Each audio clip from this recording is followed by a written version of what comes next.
வணக்கம் நண்பர்களே.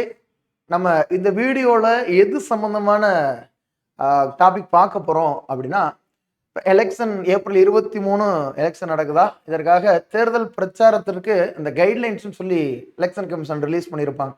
Political campaign கைட்லைன்ஸ்ன்னு சொல்லக்கூடியது. தேர்தல் பிரச்சாரத்திற்கான வழிமுறைகள் என்னென்ன? எதனா பண்ணணும், எதனா மீறக்கூடாது. ஏன்னா நெறைய தினந்தோறும் நம்ம நியூஸ் பார்க்கும்பொழுது, இந்த விதிமுறையை மீறி செயல்பட்டதுனால இவர் மேல வழக்கு பதிவு, 4 வழக்கு பதிவு இவர் மேல 3 வழக்கு பதிவு அப்படின்லாம் சொல்றாங்க. அப்ப அந்த தேர்தல் விதிமுறையில இந்த பிரச்சாரத்திற்காக என்னென்ன வழிமுறைகள் இருக்கு? அது தெரிஞ்சுக்கிறேங்க. இது வந்து கண்டிப்பா எக்ஸாம் ரிலேட்டடா நீங்க தெரிஞ்சுக்கிட்டாலும், தெரியாம இருந்தாலும், கண்டிப்பா ஒருவேளை அடுத்தடுத்து வரக்கூடிய நாட்கள்ல கண்டிப்பா பொலிட்டிக்கல் அட்மினிஸ்ட்ரேஷன்ல உங்களுக்கு தேவைப்படும். Okay. Right. First model code of conduct அப்படின்னு சொல்லுவாங்க. மாடல் கோட் ஆஃப் கண்டக்ட் அப்படின்னு சொல்லக்கூடியது, இப்ப தேர்தல் தேதி என்னைக்கு அனௌன்ஸ் பண்றாங்களோ, என்னைக்கு அனௌன்ஸ் பண்ண அடுத்து அப்பவே பாத்தீங்கன்னா, இந்த எம்சிசி அப்படின்னு சொல்லக்கூடியது, மாடல் கோட் ஆஃப் கண்டக்ட்னு சொல்லக்கூடியது நடைமுறைக்கு வந்துடும். இது யாருக்கு பொருந்தும் அப்படின்னா, ஒரு அரசியல் கட்சிகளுக்கு மட்டுமா பொருந்தாது. அரசியல் கட்சிகள் மட்டும் எல்லா யார் யாருன்னா வேட்பாளராக நிற்கிறாங்களோ அவங்களுக்கு பொருந்தும். இப்போ சிஎம் வந்து ஒரு காவந்து முதலமைச்சராக மாறிடுவாங்க. ஃபுல்லாகவே தேர்தல் ஆணையத்துடைய கட்டுப்பாட்டுக்கு போயிடும். அவங்க தான் ஆஃபீஸர்ஸ்லாம் டிரான்ஸ்ஃபர் பண்ணுறது, மாற்றுறது எல்லாமே அவங்க தான் பண்ணுவாங்க. தேர்தல் ஆணையத்துக்கு முழு கட்டுப்பாடு போயிடும். இது எல்லாருக்குமே வேட்பாளர் நிற்கக்கூடிய எல்லாருக்குமே இந்த தேர்தல் பிரச்சாரத்திற்கான கைட்லைன்ஸ் பொருந்தும். நம்ம அதை மட்டும் தான் தனியாக அந்த இதில் பார்க்குறோம். அடுத்து இப்போ குற்ற பின்னணி அறிவிப்பு அப்படின்னு சொல்லுவாங்க. இப்ப வேட்பாளர்கள் இருக்காங்கன்னா அவர்கள் மீது வந்து குற்ற வழக்குகள் என்னென்ன இருக்கு. அப்ப குற்ற வழக்குகளை எதுலன்னா செய்தித்தாள்ல 3 முறை வெளியிடணும். இது சம்பந்தமா நான் ஆல்ரெடி கூட ஒரு வீடியோல சொல்லியிருப்பேன். 3 முறை செய்தித்தாள்ல நியூஸ் பேப்பர்லையும் அதே மாதிரி டிவி சேனல்லையும் ரிலீஸ் பண்ணணும். சரிங்களா? அவருடைய கிரிமினல் ஆன்டிசிடென்ட்ஸ் சொல்லுவாங்க. அவருடைய கிரிமினல் ஆன்டிசிடென்ட்ஸை நியூஸ் பேப்பர்லையும் டிவி சேனல்லையும் அட்லீஸ்ட் 3 டைம்ஸ் அந்த கம்பெனிங் அப்ப வெளியிடணும். சரிங்களா? இப்ப நிறைய பேர் பார்ப்பீங்களே, உங்க மேல எவ்வளவு சொத்து இருக்கு, இவருக்கு வந்து குற்ற பின்னணி வழக்குகள் எத்தனை இருக்கு அப்படின்னு சொல்லி 2 இருக்கு, 3 இருக்கு, 4 இருக்குன்னு சொல்லி போடுறாங்கல்ல. ஓகே. அடுத்து பெர்மிஷன் ஃபார் மீட்டிங்ஸ், கூட்டங்களுக்கு அனுமதி. கண்டிப்பா இப்ப ஒரு ஊர்வலம் நடத்துறது, என்ன சார் ஊர்வலம் எதுக்கு நடத்துறாங்க அப்படின்னா, நார்மலாவே நாமினேஷன் ஃபைல் பண்ண போவாங்க. நாமினேஷன் தாக்கல் பண்ண போயிலே ஒரு முக்கியமான ஒரு இடத்துல இருந்து அந்த கட்சியை சார்ந்தவங்க எல்லாரையும் கூட்டிக்கிட்டு ஒரு கூட்டத்தை கிளப்பிக்கிட்டு போவாங்க. ஒரு 500 பேரோ 1000 பேரோ. அதுக்கு பெர்மிஷன் வாங்கணும். அங்க இருக்கக்கூடிய லோக்கல் போலீஸ்ட்ட பெர்மிஷன் வாங்கணும். இல்ல ஒரு இடத்துல ஒரு பெரிய தலைவர் வந்து பேச போறாரு, அந்த இடத்துல பெரிய மீட்டிங் போட போறாங்க அப்படின்னா கண்டிப்பா அதற்கும் முன்னாடியே பெர்மிஷன் வாங்கணும். இதற்கு ப்ரியர் பெர்மிஷன் கட்டாயம் ரொம்ப முக்கியம். லோக்கல் போலீஸ்டையும் வாங்கியிருக்கணும். டிஸ்ட்ரிக்ட் மாவட்ட நிர்வாகம், டிஸ்ட்ரிக்ட் அட்மினிஸ்ட்ரேஷன் பண்ணக்கூடிய மாவட்ட நிர்வாகத்திட்டையும் கண்டிப்பாக வாங்கணும். வாங்காமனா பண்ணவே கூடாது. அடுத்து ஸ்பீக்கர் பயன்படுத்துறது. இப்ப நிறைய பேர் நீங்க கேள்விப்பட்டிருவீங்க, எந்த இடத்துக்கு போனாலும் இந்த இது வரணுமா, இந்த சின்னத்துக்கு வாக்களிங்கள், இரட்டை இலைக்கு வாக்களிங்கள், உதயசூரனுக்கு வாக்களிங்கள், அந்த சின்னத்துக்கு வாக்களிங்கள் அப்படின்னு சொல்லிக்கிட்டு இருக்காங்க. அப்ப நிறைய ஆட்டோல கட்டி விட்டுருக்காங்க. ஆட்டோல மைக் செட்டை கட்டி விட்டு அனுப்புறாங்க. இதற்கு டைமிங் ஃபிக்ஸ் பண்ணியிருக்காங்க. காலையில 6 மணில இருந்து இரவு 10 மணி வரைக்கும் தான் அதற்கு டைமிங் இருக்கு. சரிங்களா? காலையில ஃபுல்லா நைட்டு 1 மணி 2 மணி 3 மணிக்குனா பண்ண முடியாது. காலையில 6 மணில இருந்து நைட்டு 10. அதே மாதிரி காலையில 4 மணி 5 மணிக்கும் பண்ண முடியாது. காலைல 6 மணில இருந்து இரவு 10 மணி வரைக்கும் தான் பயன்படுத்தும். இதற்கு முன்னாடியே பெர்மிஷன் வாங்கணும். எத்தனை வண்டி எங்க கட்சி சார்பாக இந்த பகுதியில போகுது, ஆனா அதுல வந்து வாங்கி ஒட்டியிருக்கணும் அந்த வண்டி. சரிங்களா? அடுத்து கம்பைன் சைலன்ஸ் பீரியட்னு சொல்லுவாங்க. பிரச்சார அமைதி காலம். ஒரு 15 நாள், 16 நாள், 20 நாள், அது என்னைக்கு தேர்தல் தேதி அறிவிக்கிறாங்க, எப்போது தேர்தல், அந்த இடைப்பட்ட நாட்கள். இப்ப தேர்தல் தேதி அறிவிச்சு நிறைய பேருக்கு ஏப்ரல் 9 எலெக்ஷன் நடந்துச்சு. அப்போ அவங்களுக்கு வந்து பிரச்சாரம் பண்ணக்கூடிய நாட்கள் வந்து கம்மியா தான் இருந்திருக்கும்.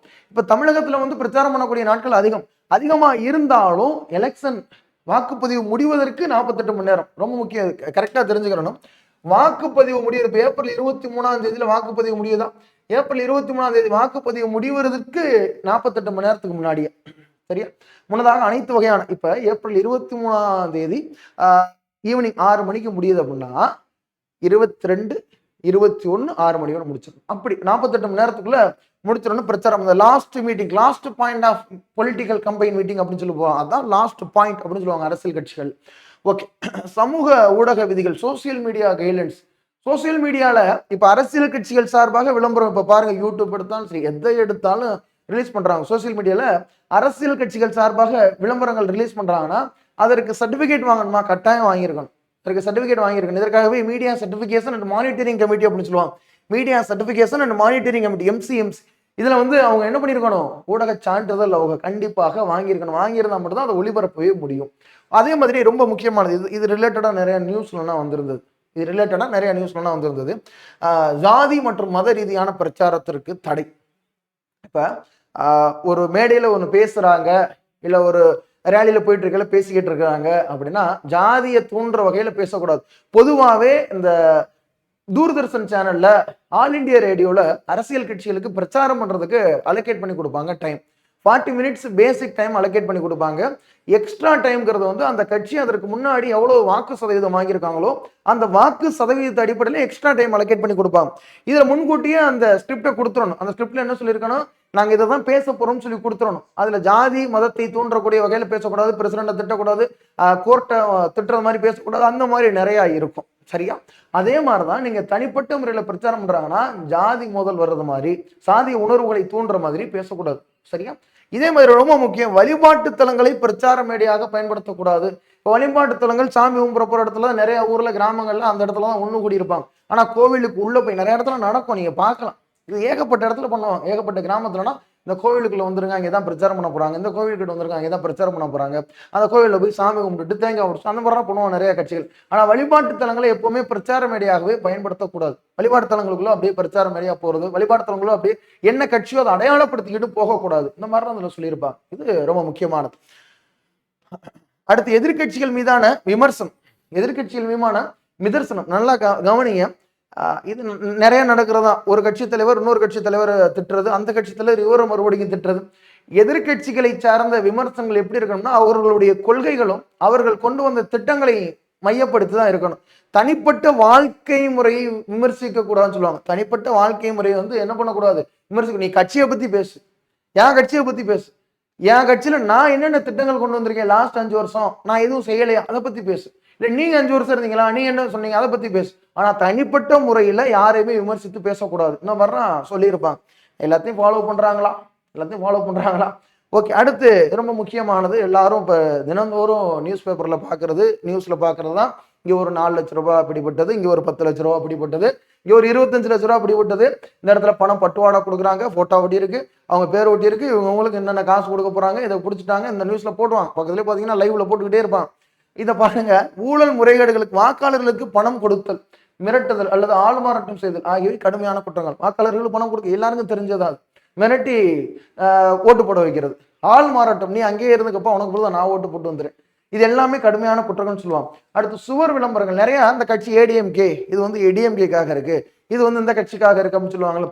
சுவர் விளம்பரங்கள் என்னன்னா நல்லா வரும். அந்த உரிமையாளர், அந்த சுவற்றிற்கான உரிமையாளர் யார் இருக்காரோ, ஏன்னா இதை வச்சு ஒரு படமே எடுத்திருந்தாங்க. சரிங்களா? நல்லா கவனிங்க. உரிமையாளருடைய அனுமதி இல்லாம தனியார் சுவர்லையோ, ரொம்ப முக்கியமாக அரசு கட்டிடத்துல விளம்பரங்கள் செய்யக்கூடாது. அரசு கட்டிடம், கவர்மெண்ட் ஆபீஸ் இருக்குன்னா அதுல வந்து இந்த கட்சி சார்பாக திட்டங்கள் இருக்கு ஓட்டு போட்டுருங்க, இந்த கட்சி சார்பாக திட்டங்கள் இருக்கு ஓட்டு போட்டுருங்கன்னு சொல்லி அரசு கட்டிடங்கள்ல கண்டிப்பாக விளம்பரங்கள் செய்யக்கூடாது. எக்ஸ்பெண்டிச்சர் லிமிட் சொல்லுவாங்க, தேர்தல் செலவு வரும். இப்ப தமிழ்நாடு எடுத்துக்கிட்டீங்கன்னா ஒரு வேட்பாளர் நிற்கிறாங்கன்னா எம்எல்ஏ எலெக்ஷன்ல அதிகபட்சமா இந்த அமௌண்ட்டுக்குள்ள தான் செலவு பண்ணணும், 40 லட்ச ரூபாய்க்குள்ள செலவு பண்ணணும் அப்படின்னு சொல்லி எலெக்ஷன் கமிஷன் சொல்லியிருக்காங்கல்ல. அப்ப தினந்தோறும் நான் என்னுடைய செலவுகள் என்ன அப்படின்னு சொல்லி மெயின்டைன் பண்ணிட்டே வரணும். நீங்க நாமினேஷன் பண்ணிலேயே உங்களுக்கு ஜாயிண்ட் அக்கௌண்டா, சரிங்களா, நீங்களும் உங்களுக்கு இருக்கக்கூடிய பூத் ஏஜென்டோ இல்ல பவர் ஏஜென்டோ வச்சு ஜாயிண்ட் அக்கௌண்ட் வச்சுக்கிடுவாங்க. ஆனா அதுல ஃபேமிலி மெம்பர்ஸ் இருக்கக்கூடாது. தனியாவே ஒரு அக்கௌண்ட், அந்த அக்கௌண்ட் நம்பர்னா கொடுத்துடணும். யார்கிட்ட நீங்க நாமினேஷன் ஃபைல் பண்ணல அந்த தேர்தல் அதிகாரி இருக்காருல்ல அவர்கிட்ட கொடுத்துடணும். ஓகே. அப்ப நீங்க அந்த அக்கௌண்ட்ல தான் மெயின்டைன் பண்ணணும். எனக்கு இதுக்கு இவ்வளவு செலவானுச்சு, இந்த தேதியில எனக்கு இவ்வளவு செலவானுச்சு, இதுல எனக்கு செலவானுச்சு. கடைசியில நீங்க வெற்றி பெற்றாலும் சரி, இல்ல அந்த எலெக்ஷன்ல தோல்வியில உங்களுக்கு முடிஞ்சாலும் சரி, கண்டிப்பாக நான் இத்தனை லட்சம் ரூபாய்க்கு நான் செலவு பண்ணியிருக்கேன், 40 லட்சத்தை தாண்டாம கணக்கு காட்டுறது தானே காட்டுவாங்க. இவ்வளவு நான் செலவு பண்ணியிருக்கேன் அப்படின்னு சொல்லி கணக்கு காட்டணும். ஒருவேளை நீங்க காட்ட தருவீங்கன்னா அதற்கு அடுத்து 3 வருஷமா நீங்க எலெக்ஷன் நிக்கிறதுக்கு தடை பண்ணிடுவாங்க. அடுத்த 3 வருஷமா எலெக்ஷன் நிக்கிறதுக்கு என்ன பண்ணிடுவாங்க, தடை பண்ணிடுவாங்க. அப்ப இதுதான் சொல்லியிருப்பாங்க பாருங்க, ஒவ்வொரு வேட்பாளரும் தனது தினசரி தேர்தல் செலவுகளை கணக்கு வைத்து தேர்தல் ஆணையம் நிர்ணயித்த வரம்பிற்குள் செலவு செய்ய வேண்டும். சரிங்களா? இதுலதான் இந்த யார் நட்சத்திர பேச்சாளர்கள் வந்து பேசுறாங்க அப்படின்னா அவர்களுக்கு என்ன நீங்க செலவு பண்ணிருக்கீங்களோ அதை கணக்கு காட்ட தேவையில்லை. ஆனா அவர்களுக்கு நீங்க ரூம் எடுத்து கொடுக்குறீங்க தங்குறதுக்கு, அதுக்கு ஒரு செலவாகுதுன்னா அதை கணக்கு காட்டணும். இப்ப அந்த நட்சத்திர பேச்சாளரோட நீங்க வந்து வெளியில டிராவல் பண்றீங்க, அந்த டிராவல் பண்ணையில அந்த வண்டிக்கான வாடகை 5000 ரூபாய் இருக்கு அப்படின்னா அதுல நீங்க பாதி காசு நீங்க கணக்கு கட்டினா போதும், 2500 ரூபாய் கட்டினா போதும். அந்த மாதிரி சில ரூல்ஸ் அண்ட் ரெகுலேஷன்ஸ்லாம் இருக்கும். வாகன அனுமதி, பிரச்சாரத்துக்கு யார் யார் என்னென்ன வாகனங்கள் பயன்படுத்துறாங்களோ கண்டிப்பா அது எல்லா எலெக்ஷன்லுமே இருக்கும். அப்ப சொல்றது எல்லா எலெக்ஷனுமே பொதுவாக தெரிஞ்சுக்கிற வேண்டியதான். பிரச்சாரத்துக்கு என்ன வாகனம் நீங்க பயன்படுத்துறீங்களோ அதை தேர்தல் நடத்தக்கூடிய அலுவலரிடம் முன்னாடி அனுமதி வாங்கியிருக்கணும். அதை வாகனத்துல அப்படியே முன்னாடி கண்ணாடியில ஒட்டிடணும். இது மாதிரி நாங்கள் அந்த பெர்மிஷன் வாங்கியிருப்பீங்கல்ல, அதை அந்த கண்ணில் ஒட்டி, அதான் பிரச்சாரத்திற்கு பயன்படுத்தக்கூடிய வாகனம். அந்த வேட்பாளர் கூட அந்த வாகனம் போவாங்க, வேட்பாளர் கூட அந்த வாகனம் போவாங்க. அது முன்னாடியே நீங்க பெருமிஷன் எல்லாம், இன்னைக்கு ஒரு வாகனம், நாளைக்கு ஒரு வாகனம், அந்த ஒரு வாகனம், எந்த நம்பர்ல நாங்க பண்ண போறோம், அந்த வண்டிக்கான எல்லா டீட்டெயிலும் கொடுத்து தான் நீங்க பெர்மிஷன் வாங்கணும். நீங்க உள்ளாட்சி தேர்தல் முதற்கொண்டு அப்படிதான் பண்ணுவாங்க. ஓகேவா? அடுத்து ஓட்டர்ஸ் இன்ஃபர்மேஷன் ஸ்லிப், வாக்காளர் தகவல் சீட்டு. இப்ப நீங்க ஒரு இடத்துல ஓட்டு நடக்க போகுதுன்னு வச்சுக்கோங்களேன், ஏப்ரல் 23 ஓட்டு போட போறாங்க. அப்ப நிறைய பேர் வந்துகிட்டு இருக்காங்க. பூத்து ஸ்லிப்னு சொல்றாங்க. பூத்து ஸ்லிப் அவங்கள்ட்ட கிடையாது அப்படின்னா, உங்கள்ட்ட இருக்கக்கூடியது நீங்க எதுவும் வச்சிருந்தீங்கன்னா நீங்க தாராளமா கொடுக்கலாம். ஆனா அதுல என்னன்னா, எந்த ஒரு சிம்பிள் இருக்கக்கூடாது, உங்க கட்சியை சேர்ந்த சிம்பிள் அதுல போட்டுட்டு உள்ள கொண்டு போக கூடாது. அந்த பூத்துக்குள்ள, போலிங் பூத்துக்குள்ள இப்ப அரசியல் கட்சியை சார்ந்தவங்க எழுதி கொடுக்கலாம். உங்க பேர் என்ன, மகாநவீன், வரிசையன், பகுதியன் அப்படின்னு சொல்லி எழுதி கொடுக்கலாம். இன்னொருத்தவங்க பேர் வரிசையன், பகுதியன் அப்படின்னு சொல்லி எழுதி கொடுக்கலாம். அப்ப அதை உள்ள போய் அவங்க சொன்னாங்கன்னா ஓகே, அவங்க செக் பண்ணிக்கிறாங்க, அங்க இருக்கக்கூடிய பூத் ஏஜென்ட் செக் பண்ணிக்கிறாங்க, அடுத்து ஓட்டு போட விட்டுருவாங்க. ஆனா உங்கள்ட்ட ஒரு ஸ்லிப் மாதிரி கொடுத்து அதுல அந்த பொலிட்டிக்கல் சிம்பிள் வந்து இருக்கக்கூடாது, அதை நீங்க உள்ள கொண்டு போக கூடாது. சரியா? அதில் போட்டிருப்பாங்க. அடுத்து இது எல்லாருக்கும் தெரிஞ்சதுதான், என்ன இ விஜில் அப்படின்னு சொல்லக்கூடியது. இ விஜில் அப்படின்னா தேர்தல் விதிமுறைகளை, இப்ப நீங்க ஒரு பொதுமக்களா இருக்கீங்க, தேர்தல் விதிமுறை இப்ப நான் சொல்றேன், இந்த விதிமுறையை மீறி யாராவது செயல்படுறாங்க அப்படின்னா இந்த ஆப் மூலியமா நீங்க தாராளமா புகார் பண்ணலாம். இந்த ஆப் மூலியமா என்ன பண்ணலாம், தாராளமா ரிப்போர்ட் அடிக்கலாம். மொபைல் அப்ளிகேஷன் தான் அது, மொபைல் இருக்கக்கூடிய அப்ளிகேஷன் தான். இவிகள் எக்ஸாம்ல கேட்கறதுக்கு வாய்ப்புகள் இருக்கு, எக்ஸாம்ல எதனா கேட்கறதுக்கு கட்டாய வாய்ப்புகள் இருக்கு. ஓகேவா? அடுத்து நட்சத்திர பேச்சாளர்களின் பட்டியலை அரசியல் கட்சியில் குறிப்பிட்ட காலத்திற்குள் தேர்தல் ஆணையத்திடம் சமர்ப்பிக்க வேண்டும். இந்த ஸ்டார்ட் பொலிட்டிக்கல் கம்பெனின்னு சொல்லுவாங்க. ரெகக்னைஸ்டு பொலிட்டிக்கல் பார்ட்டி இருக்குன்னா 40 நட்சத்திர பேச்சாளர்களுக்கு அனுமதி இருக்கும். ரெஜிஸ்டர்டு பொலிட்டிக்கல் பார்ட்டி இருக்காங்கன்னா அவங்களுக்கு 20 நட்சத்திர பேச்சாளர்களுக்கு அனுமதி இருக்கும். ஏன் அந்த 40 பேர் 20 பேருக்கு அனுமதி கொடுக்குறாங்க? இப்ப ஏடிஎம்கே இருக்காங்க, டிஎம்கே இருக்காங்க. ஏடிஎம்கே கட்சி சார்பாக தேர்தல் ஆணையத்துக்கு ஒரு 40 பேர் கொடுத்துருவாங்க, பேர் கொடுத்துருவாங்க. டிஎம்கே சார்பாக எங்க கட்சி நட்சத்திர பேச்சாளர்னு சொல்லி 40 பேர் கொடுத்துருவாங்க. தாவேக்காருக்கு இப்ப ரெஜிஸ்டர்டு பொலிட்டிக்கல் பார்ட்டி இருக்குன்னா அவங்க கட்சி சார்பாக 20 பேர் வந்து எலெக்ஷன் கமிஷனுக்கு முன்கூட்டியே அனுப்பணும். அப்போ அவங்க ஓகே, இவங்கன்னா நட்சத்திர பேச்சாளர்கள் அவங்க கட்சிக்கு அப்படின்னு சொல்லி அவங்க பெர்மிஷன் கொடுத்துருவாங்க. இப்ப இந்த 40 பேரோ இந்த 20 பேரோ எந்த இடத்துக்கு பிரச்சாரம் பண்ண போனாலும் அவர்களுக்கு அந்த வேட்பாளர் செலவு பண்ணியிருப்பாங்கல்ல, அந்த செலவு கணக்கை காட்ட தேவையில்லை. தான் நான் முன்னாடியே கூட சொன்னேன், அதான் நட்சத்திர பேச்சாளர்னு சொல்லக்கூடியது. இது அரசியல் கட்சிகள் குறிப்பிட்ட 7 நாளைக்குள்ள கொடுக்கணும்னு சொல்லுவாங்க. எலெக்ஷன் அனௌன்ஸ் பண்ண 7 நாளைக்குள்ள கொடுக்கணும்னு சொல்லுவாங்க. சரிங்களா? 2 நாள் கொடுக்கலாம், 3 நாள் கொடுக்கலாம், ஆனால் அதிகபட்சம் 7 நாள் டைம் லிமிட் கொடுப்பாங்க. ஓகே. புதிய திட்டங்களுக்கு தடை எல்லாருக்கும் தெரியும். எலெக்ஷன் டேட் அனௌன்ஸ் பண்ணிட்டாங்கன்னா கண்டிப்பாக அந்த தேதியிலிருந்தே ஆளுங்கட்சிகள் நாங்க இதை தரப்போறோம், அதை தர புதிய சலுகைகளை அறிவிக்க கூடாதுன்னு சொல்லுவாங்க. The ruling government cannot announce new financial grants, lay foundation stones or make appointments after the MCC is in force. புதிய திட்டங்களுக்கு தடை. தேர்தல் தேதி அறிவிக்கப்பட்ட பின் ஆளுங்கட்சி புதிய சலுகைகளையோ அல்லது திட்டங்களையோ இந்த திட்டம் அந்த திட்டம் சொல்லி அனௌன்ஸ் பண்ணக்கூடாது. வேணா நாங்க ஆட்சி, அது தேர்தல் அறிக்கையில வந்துடும். ஓகே, எலெக்ஷன் மேனிஃபெஸ்டோல வந்துடும், நாங்க ஆட்சிக்கு வந்துட்டு நாங்க இதை பண்ணுவோம் அதை பண்ணுவோம்னு சொல்லுவாங்க. ஓகே. அடுத்து ட்ரோன் பயன்பாடு. ஆமா, நிறைய இப்ப அரசியல் கட்சி பாத்தீங்கன்னா ட்ரோன் பறக்க விடுறாங்கல்ல, அது ஒரு காலத்துல கிடையாது, இப்ப இருக்கு. சரிங்களா? ட்ரோனுமே அதுல ஒண்ணு ரொம்ப முக்கியமானதை தெரிஞ்சுக்கிறேங்க. இப்ப நாமினேஷன் பண்ண போறாங்க, இப்ப நிறைய கூட்டத்தை காட்டணும், ட்ரோன்ல எடுக்கிறாங்கன்னா அந்த போலீஸ் நிப்பாங்க, இதுக்கு மேல யாரும் போகக்கூடாது, 200 மீட்டர், இந்த 200 மீட்டருக்கு மேல யாரும் போகக்கூடாது, 4 பேர் தான் போகணும், வேட்பாளரோட சேர்த்து 4 பேர் தான் போகணும்னா அந்த 200 மீட்டர் தாண்டி ட்ரோனும் போகக்கூடாது. நீங்க ட்ரோன் தானே நாங்க மேல தானே வீடியோ எடுக்கிறோம், நாங்க மேல போய் சுத்தி எடுக்கிறோம்னு சொல்லி எடுக்கக்கூடாது.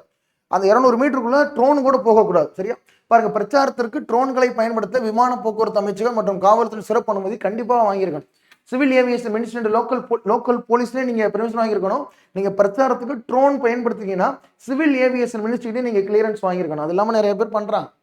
நிறைய பேர் பார்த்தீங்கன்னா ட்ரோன் வச்சுக்கிட்டு அந்தந்த கேமரா அங்கேயே இருக்கக்கூடியவங்களை பார்த்தீங்கன்னா கரெக்டாக பயன்படுத்திக்கிட்டு யாருக்குமே தெரியாத மாதிரியும் பண்ணுறாங்க.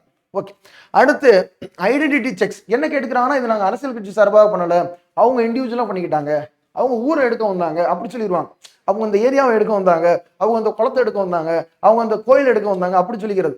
ரைட்டா? அடுத்து வாகன சோதனை. இப்போ எந்த இடத்துக்கு போனாலும் பறக்கும்படை அப்படின்னு சொல்லக்கூடியது இருக்காங்க. ஒரு கார்ல போறீங்கன்னா 50,000க்கு மேலே கொண்டு போறாங்களா, கரெக்டான டாக்குமெண்ட் வச்சிருக்காங்களா, 50,000க்கு மேலே கொண்டு போறாங்கன்னா, வேற எதுவும் ஆளுகள் மதுப்பொருட்கள் கொண்டு போறாங்களா, மதுபானங்கள் கொண்டு போறாங்களா, இல்லை மக்களுக்கு காசு கொடுக்கறதுக்காக லிஸ்ட் எழுதி உங்களுக்கு 500 ரூபாய், உங்களுக்கு 1000 ரூபான்னு சொல்லி லிஸ்ட் எழுதி கொண்டு போயிட்டு இருக்காங்களா, இதை பறக்கும்படைகள் கண்காணிச்சுக்கிட்டு இருக்காங்க, சோதனை கண்டிப்பாக. அடுத்து பிளாஸ்டிக் தடை. நல்லா கவனமாக கவனிக்கணும். சரிங்களா? இது இது இன்ட்ரடியூஸ் பண்ணாங்க. சரிங்களா? இதுனா பார்த்தீங்கன்னா லாஸ்ட் எம்எல்ஏ எலெக்ஷன்ல இருந்தே இருக்கு. பிரச்சாரத்திற்கு இந்த யூஸ் அண்ட் த்ரோன்னு சொல்லக்கூடியது. சரிங்களா? யூஸ் அண்ட் த்ரோ பிரச்சாரத்திற்கு ஒரு முறை பயன்படுத்தும் பிளாஸ்டிக் பொருட்களை தவிர்த்து சுற்றுச்சூழலுக்கு உகந்த பொருட்களை பயன்படுத்தணும். இது வந்து ஒரு ஒரு கைட்லைன்ஸ் மாரி குடுக்குறாங்க. யாரு? ஒரு கைட்லைன்ஸ் மாரி குடுக்குறாங்க. அடுத்து அமைதியான ஊர்வலங்கள் இருக்கணும்.